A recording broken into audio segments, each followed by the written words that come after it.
Hello friends, today let us learn about lane distribution factor. A realistic assessment of a distribution of a commercial traffic by direction as it affects the total equivalent standard axial load is called as a lane distribution factor. Distribution of a commercial traffic in each direction and in each lane is required for determining the total equivalent standard axial load application to be considered in the design. These are all the recommendations taken from IRC 37/2001. And lane distribution factor of 0.75 is usually considered as a standard value. Okay, mathematically if we want to say, we can also have as W18 is equal to DD into DL into W18. But across all this, if you find out, you will get value as for the design of a pavement for two-lane one-way traffic, IRC recommends to use 0.75 into two-way traffic, where 0.75 is a lane distribution factor. In spite of going in depth for this, because this will become a part of a masters, okay, skip this. You can directly consider as lane distribution factor of 0.75, and as and when number of lanes goes on increasing, simply you have to multiply with it with a number of lanes. Now vehicle distribution. The following distribution may be assumed. Now there are various distribution like single lane road, two lane single carriageway, 4-lane single carriageway, and dual carriageway road. So what is single lane road? Traffic tends to be more channelized on a single road than 2-lane road, and to allow for this concentration of wheel load repetition, the design should be based on the total number of commercial vehicles in both direction.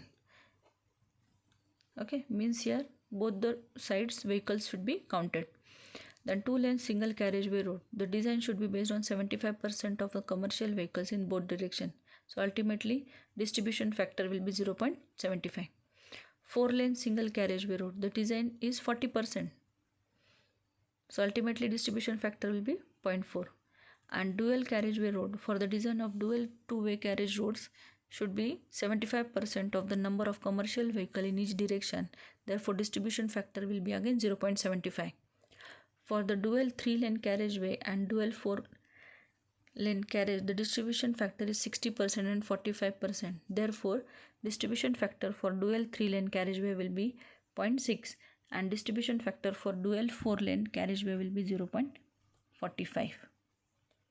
Now how to do the computation of a design traffic?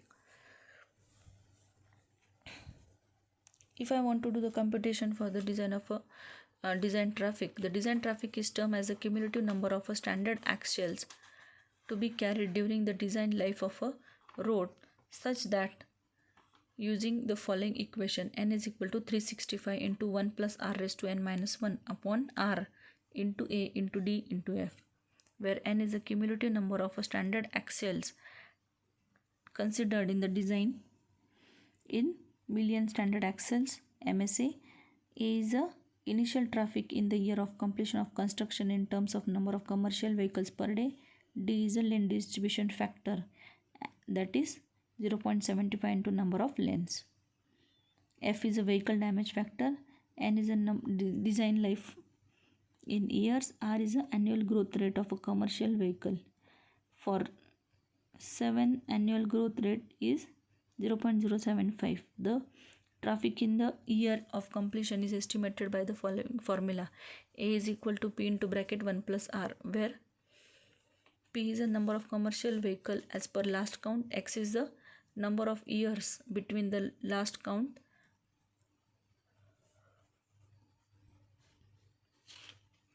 this is a graph showing you the CBR value for 4% across the traffic of 7.2. So across this design traffic, how much should be the thickness of the pavement? From this relationship we can get the thickness of the pavement. So this is the pavement composition interpolated with various the pavement design catalog, that is recommended design for the traffic range from 1 to 10 MSA, and recommended design for the traffic rules 10 to 150 MSA. For example, figure shows pavement design catalog traffic range from 1 to 10 and CBR value of 2%. Say for example, cumulative traffic is 2. Traffic total pavement thickness should be 715. Then bituminous surfacing for wearing and binder course 20 pc 50 bm, and granular base 225 and granular subbase 440. This is for CBR value if it is 2%. Likewise, pavement design catalog. These are recommended designs for the traffic range for 1 to 10 MSA for various CBR ranging from 2 to 10%. Similarly, there is recommended design for the traffic range of 10 to 150 MSA for various CBR values from 2 to 10%. From this pavement catalog, the following designs composition are known: bituminous surfacing, base course, surface course, granular, subbase. Okay, so this is the right hand side table showing you the values. Now, what are the design guidelines for the flexible pavement as per IRC 37/2012?